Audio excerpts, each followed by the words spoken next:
Alright, hello everyone, it's Happy, and today we're talking about the Caro 45T. Now, a lot of people assume that this is one of the best mediums at tier 10, and I would definitely have to disagree. People would definitely put this tank in the top 1 or 2 when it comes to mediums, and as I said, I really disagree. There are major problems with the Caro 45T, which we are going to be talking about in this video. Now, the main thing is, of course, the gun, right? Because this is something very important on an auto-reloader style tank.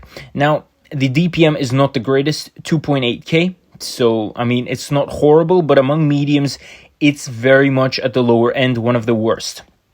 Moving along, you have very low velocity and penetration.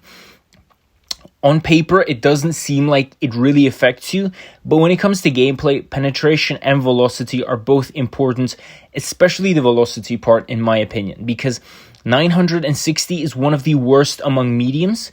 Same with its penetration at 240 base. This is one of the worst among mediums, and it's really going to bite you in the butt when it comes to it, right? You're going to be whiffing shots, or you're not going to be penning on time, and so it's really going to be a struggle at times, in my opinion. 1 in 10 shots maybe, but that's still something to something to remember, because it is going to be quite uncomfortable at times.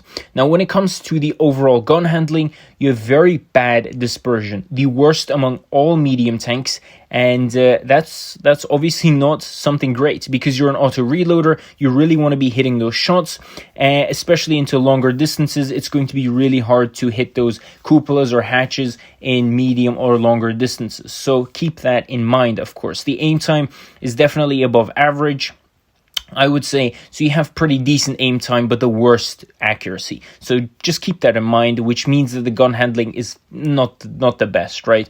So just from that, we can already see that this tank is quite problematic.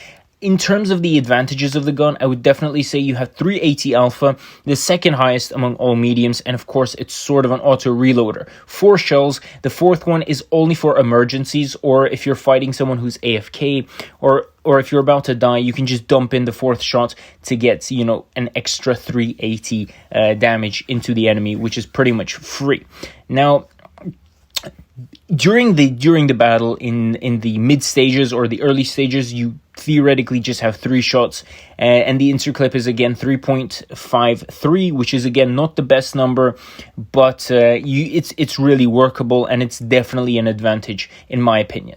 So just because of these two, I feel like players really like the Caro, but more experienced players will definitely not enjoy this tank as much, simply because of the fact that, hitting those shots is going to be really hard at times, and it's not the most comfortable gun to use. Now, you do have very good gun depression, so 9 degrees of gun depression, very useful, but the armor, in my opinion, is quite subjective, because at times it can be very strong, and in random battles I do whiff a lot of shots, but at the same time penning this tank is quite easy. So overall the armor is pretty mediocre, but it can block a few shells here and there, which I do like. And by no means am I saying that the Caro is a weak tank. It's just definitely not the best medium tank out there, in my opinion, for the reasons mentioned previously. Right now, the mobility is also pretty decent, in my opinion. You have 53 kilometers forward, but then again, it's not the fastest. It's one of the worst, again, among medium tanks, and for that reason, especially because of the power to weight, I definitely don't think the Caro is that great of an option. But let me know what you guys think about this in the comment section below, and with that, Happy is out, and I'll definitely see you guys next time. Bye-bye.